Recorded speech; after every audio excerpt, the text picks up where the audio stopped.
इसके पहले कि मैं बाकी लोगों की बात चाहूँ, सुधांशु जी, एक टिप्पणी आपसे लेना चाहूंगी। आरजेडी के प्रवक्ता को आपने सुन लिया, वो कह रहे हैं महिलाओं के खाते में जो घूस के तौर पर रकम डाली गई है 10-10 हज़ार, ये उसका नतीजा है। लेवल प्लेइंग फील्ड नहीं मिला, ये उसका नतीजा है। और भी तमाम मुद्दों को लेकर उन्होंने आप लोगों पर तंज कसा है, आरोप लगाए हैं। सुधांशु जी, इस पर जवाब आपका।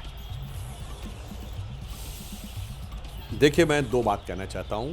अगर कोई ये कहे कि महीने की पहली तारीख के बाद अगर 6 तारीख और 11 को चुनाव हो, तो कल के दिन कोई कहे कि तनख्वाह नहीं आनी चाहिए, हर महीने की आती है, वृद्धावस्था पेंशन नहीं आनी चाहिए, विधवा पेंशन नहीं आनी चाहिए, भाई साहब वो तो आएगी, अन्यथा क्या उनको हम 15 दिन के लिए पीछे रखें? तो महिलाओं को जो किस्त मिलनी थी वो मिली। मगर एक गहरी बात समझिए, महिला वो नहीं है कि आपको लगा कि 10,000 रुपए की किस्त से प्रभावित होने वाली है। नीतीश कुमार जी के आने के बाद महिलाओं को साइकिल देने से लेके, जिस प्रकार से पुलिस में रिप्रेजेंटेशन देने से लेके, सरकारी सेवाओं, ग्राम पंचायत सब में जो मिला था, और प्रधानमंत्री जी ने पिछले 11 वर्षों में उज्ज्वला योजना से लेके, शौचालय योजना से लेके, प्रधानमंत्री आवास योजना से लेके, मुद्रा योजना से लेके, ड्रोन दीदी, लखपति दीदी, इन सारी चीजों ने एक विश्वास बनाया। और दूसरी बात मैं कहना चाहता हूं, शराबबंदी के कारण घरेलू हिंसा में भारी कमी हुई, इससे महिलाओं के मन में एक आत्मविश्वास आया। दूसरा, जो लॉ एंड ऑर्डर की प्रॉब्लम होती है, उसका सबसे पहला आघात महिला पे होता है, और खासकर कमजोर वर्ग की महिला पे होता है। जो थोड़ा भी संपन्न है वो अपने वाहन से, ऑटो से, मोटरसाइकिल, स्कूटर से जा सकती है, पर वो गरीब महिला जो जा रही होती है, उसके साथ यदि छीना झपटी या छेड़खानी होती है तो जात देख के नहीं होती है, वहां पे वो सिर्फ महिला होती है। उसमें जो एक कॉन्फिडेंस मिला था, उसने भी एक बड़ी महत्वपूर्ण भूमिका निभाई हमें यहां तक पहुंचाने में। हमें इस बात को समझना चाहिए, और केवल दूसरी दृष्टि से भी मैं कहूं नवल किशोर जी के लिए कि अमृतकाल का तो पहला चुनाव था ही था, मगर लालू प्रसाद यादव जी की फोटो के बगैर लड़े जाने वाला भी ये पहला चुनाव था। और अगर देखा जाए तो तेजस्वी यादव जी की पहली परीक्षा उनके लिए वाटरलू साबित हुई। और दूसरी बात यह भी समझना चाहिए कि जिस प्रकार का एक परिवर्तन आ रहा है देश में, अब आप उसको एड्रेस कर पा रहे हैं या नहीं? आपको लग रहा है कि आप कहेंगे कि सबको एक सरकारी नौकरी दे देंगे, तो मैं कहना चाहूंगा ये माता सीता और भगवान बुद्ध का प्रदेश था। इसे कोई बुद्धू समझने का प्रयास ना करे कि हर परिवार में एक सरकारी नौकरी होगी। और अब मैं देखिए, चुनाव समाप्त हो गया है चित्रा जी, तो मैं एक और बात कहना चाहता हूं।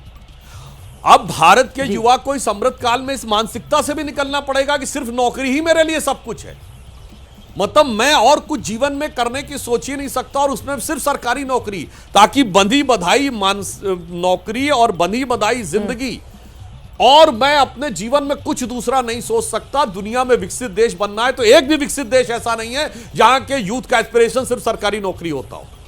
इसलिए मैं कह रहा हूं ये भारत बदल रहा है, मगर हमारे विपक्ष वाले लोग शायद उसे समझने में नाकाम हो रहे हैं, इस कारण से यह समस्या आ रही है। ठीक है, आपको ये लग रहा है कि दुनिया बदल रही है, बिहार बदल रहा है, लेकिन विपक्षी दल, अजय उपाध्याय जी, इसका जवाब दे दीजिए। ये बात बिल्कुल सही है। देखिए, सुशासन बाबू की जो छवि है, भ्रष्टाचार पर जो लगाम लगाना है, नीतीश कुमार का जब ऑडियो वीडियो सामने आता है जिसमें वो अपील करते हैं बिहार की जनता से कि मैंने अपने परिवार के लिए कुछ नहीं किया, मैंने परिवारवाद की राजनीतियों को आगे नहीं बढ़ाया, मैंने जनता का एक एक रुपया जनता के लिए खर्च किया, ये उसका असर है। और नरेंद्र मोदी के साथ मिलकर केंद्र ने न जाने कितनी योजनाएं यहाँ पर दी हैं। आप यहाँ पर रोड देखिए, बिजली देखिए, तमाम चीज़ों पर कामकाज किया गया है। अजय जी, आप उसको कैसे खारिज करेंगे? और अव्यवहारिक नौकरी का वादा कर देंगे, जनता को समझ में आ जाएगा। वैसे भी गृह मंत्री ने इसी बिहार की धरती पर कहा था कि बिहार के लोग सबसे ज़्यादा बुद्धिमान होते हैं, तो उनको अगर ये समझाया जाए कि 3.25 करोड़ परिवार में हर सदस्य को नौकरी मिल जाएगी, तो ये एक अव्यवहारिक वायदा था। अजय उपाध्याय जी। चित्रा जी, 2-3 बातें हैं। पहली बात कि इस सरकार को मैं बधाई देना चाहूँगा, नीतीश कुमार जी को व्यक्तिगत तौर पे और हमारी पार्टी की ओर से भी, आपके सभी दर्शक और जनता दल यूनाइटेड और जो भाजपा के लोग हैं, सबको बधाई इस बात के लिए कि अप्रत्याशित जीत हुई है। इस अप्रत्याशित जीत के साथ एक मजबूत सरकार की आशा बिहार वासियों ने की है। मजबूत सरकार रहे, मजबूर सरकार न बने, इसकी पूरी तरह से मैं प्रयास करूँगा। और हम सब चाहेंगे कि ये सरकार जनता के हित में, जनता ने जिस आशा के साथ दिया है वोट, उसी के अनुरूप जो वादे हैं सरकार के, उन वादों को पूरा किया जाए। अभी भाजपा प्रवक्ता ने कहा कि भाई सरकारी जॉब के बारे में आशा न करें।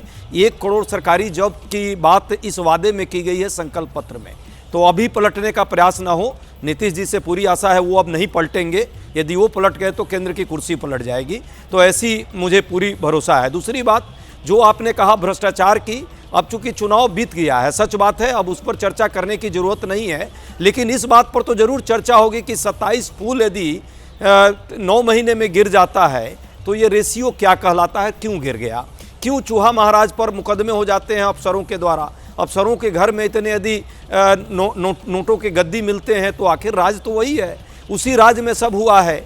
एक सीएजी के जो रिपोर्ट आई है, हमारी तो सरकार नहीं है, उन सब चीज़ों को एड्रेस करना चाहिए। और कई मंत्रियों पर भ्रष्टाचार के मुकदमे हुए हैं। दूसरी बात, उप मुख्यमंत्री की बात आई है, हम लोग चाहते हैं इसमें बहुत सारे अति पिछड़ों का भी सहयोग हुआ होगा, तो एक अति पिछड़ों का भी मुख्यमंत्री बनाना चाहिए। नीतीश कुमार जी उसके नेता हैं। साथ में दलित समाज को, चलो मैं मानता हूं कि मुस्लिम समाज को नहीं बनाएंगे, लेकिन दलित समाज का एक चेहरा जरूर बिहार में आना चाहिए। इससे जो है सभी समाज को रिप्रेजेंटेशन मिलेगा और इससे बिहार के समग्रता के साथ न्याय की बात जो की जाती है वो न्याय मिलेगा। सरकार किसी की भी हो उसको देना चाहिए। बिल्कुल आपकी सही है, मैं पूरी तरह से सहमत हूँ कि जो भी कमजोर वर्ग हैं उनके बड़े नेताओं को प्रतिनिधित्व मजबूती से बड़ी कुर्सियों पर मिलनी चाहिए। लेकिन आप लोगों ने भी वो 2% वाले वीआईपी के सहनी जी को डिप्टी सीएम घोषित किया था। अब आप कह रहे हैं नहीं कोई दलित चेहरा बड़ी कुर्सी पर बैठे, तो आप लोग भी चुनाव के दौरान वादा करते कि कोई बनेगा तो दलित मुख्यमंत्री बनाएंगे, अगर हम जीते तो फिर किसी दलित को उप मुख्यमंत्री बनाएंगे। अब इन लोगों में ताक झाक आप लोग खूब कर रहे हैं। नहीं, आपके पास भी तो मौका था ना, पहले ऐलान कर देते, फिर आप लोग उम्मीद करते हैं। और जीतन राम मांझी चिराग पासवान की पार्टी तो है दलितों का प्रतिनिधित्व करने के लिए। इसीलिए तो मैं कह रहा हूँ, रामविलास पासवान जी की भी पार्टी है, मांझी जी की भी पार्टी है, दोनों में से किसी एक दलित को बनाया जाना चाहिए, अच्छा लगेगा। हालांकि इनका प्रेरोगेटिव है, सरकार इनकी है, जनता ने इनको चुना है। हम तो एक सुझाव के तौर पे ये बात कर रहे हैं। क्या मांग कर रहे हैं आप? डिप्टी सीएम में एक दलित को आए तो अच्छा रहेगा दलित समाज में, इनके लिए और बिहार की जनता के लिए मैं कह रहा हूँ। दूसरी बात, अति पिछड़ों में यदि किसी को दिया जाना चाहिए, कोई बुराई नहीं है। देखिए, मुस्लिम नहीं देंगे, निषाद इनको दिक्कत है, कोई बात नहीं, निषाद भी अति पिछड़ा में आता है, हमने अति पिछड़ों के कारण ही उस बात को रखा था। तीसरी बात, जो अंतिम बात है, नौजवानों पर अब लाठी डंडे नहीं चलेंगे, ये हम आशा करते हैं नीतीश कुमार जी के प्रशासन से। और साथ में रोजी रोजगार के लिए जो उन्होंने वादे किए हैं संकल्प पत्र में, चाहे वो परमानेंट संविदा वालों को, कॉन्ट्रेक्चुअल जो टीचर हैं उनको, या आंगनबाड़ी में जो काम करती हैं उनको, उन सबको अस्थायी करेंगे।